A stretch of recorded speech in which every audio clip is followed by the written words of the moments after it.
Hi, I had a bit of a weird one this week. Mini Cooper, Mini Cooper S 2011. Customers had the problem a little while, thought it would clear. Starts up in the morning, it's misfiring, and then he drove it for a minute or 30 seconds and it would clear. But obviously it's progressively got worse, and it starts to go into limp mode now, but it will clear. So he's brought it in, we've plugged into it, and the actual fault codes are fuel pressure low and misfires. Well, I suppose with the fuel pressure that would equal the misfires.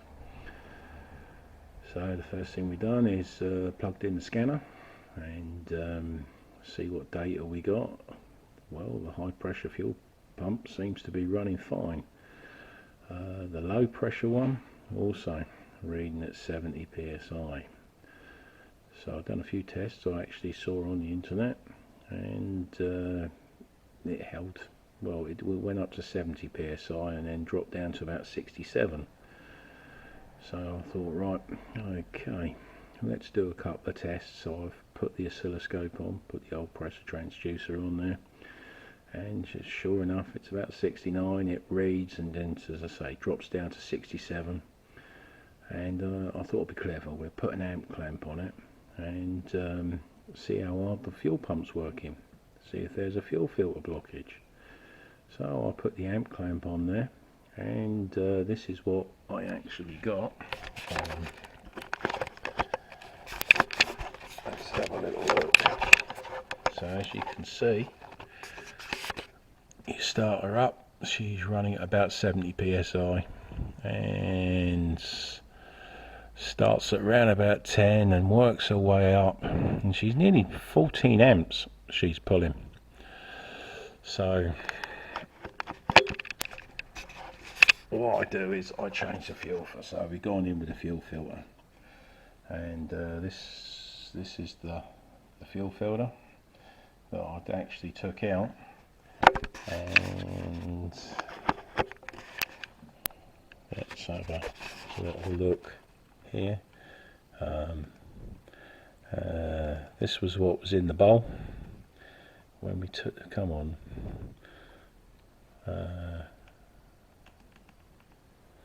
as you can see, not very good at all. And so look at this one, and as you can see, the difference there and the difference there, and that was the actual fuel filter. I'll tell you what, there's a seal that goes around here, and that's tight to get off, absolutely tight. So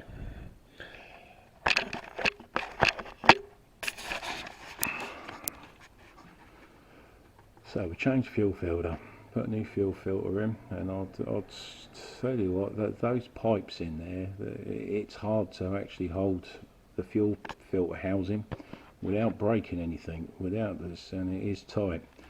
So I'm going to give you a top tip when putting it back, because when I put it back it was really tight to get it over the rubber seals.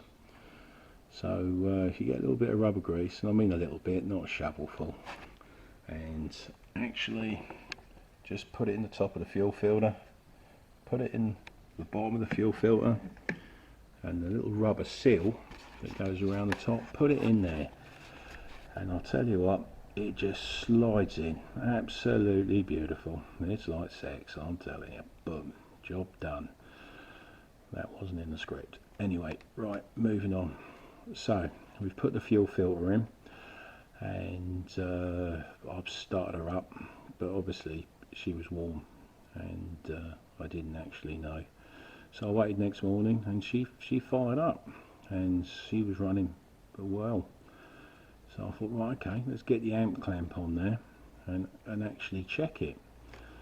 Well, I put the amp clamp on, and I haven't got the actual scope pictures on here. I've put it on a what was it, one of them memory sticks, and I've put that down. and she was, you just have to believe me, but she was pulling 16 amps. Now I really don't understand why it was pulling 16 amps. The fuel filter, so what I've done is I've ordered up a new fuel pump, but while the time was disappearing I actually checked the wiring, and the wiring, well, with a bulb on it was just pulling what the bulb was pulling, so there was nothing wrong with the wiring, so it had to be the fuel pump. I'll show you the fuel pump of what I've got at the moment, and I mean, I'm not so sure if that's really dirty, or it would stop an actual restriction. Don't know. I really don't know. But then why would it go from 14 amps to 16 amps after I've changed the new fuel filter? The signs don't work there. So my theory is the first filter I changed actually become a one-way valve, and it was actually holding up the actual fuel, which was because the fuel pump only seems to work when you actually go to start the car. It's not like the older cars where you put the ignition on, she primes. This one fires up straight away when you press the button. So what I think is, where it's got a one-way valve, it's holding the actual fuel, it's taken a little bit more time for it to pressure up the actual fuel filter instead of having it free flowing. And what I think's happening is, where I've changed the fuel filter now, we've got it free flowing. We've actually got, the pump has to work a lot harder than what it had to do before. You can actually see what I'm trying to say here. I think I'm confusing myself at times, but that's what I actually see. So we've actually changed the fuel pump, and this is what I was hoping to see with the actual test of the changing the fuel filter. So I'll show you that one. Let's just fire it up and you have a look at this one. So as you can see, this one here, let's have a look, see if we can open it up a bit more. Well, she's actually pulling probably around about an average of around about sort of, I don't know, 8 amps, 7 amps, and she's sort of spiking out around about, I don't know, around about 9,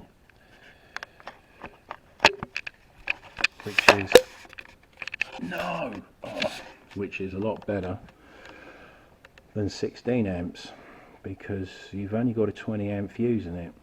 So 16 to 20, I know you think a 20 amp fuse pops, you know it's going to break down is when you've got it's going to be a week later and the customer's going to come back and turn around and say, well, did you fix my car or didn't you fix my car? And then a week later you've got to go in the hospital and get them removed from your backside. So I'm glad I actually tested the actual fuel pump, and I'm happy with more now with the results I've actually got.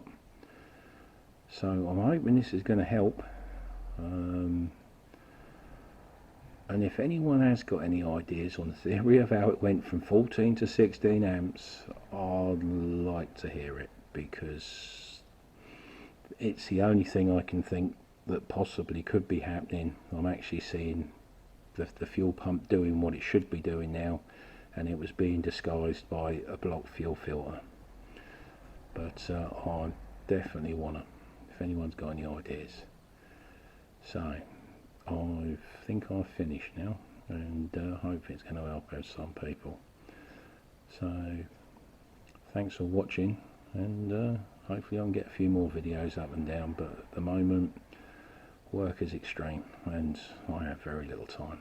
But if someone can give me an idea of that 16 amps, thank you. Speak to you soon. Bye.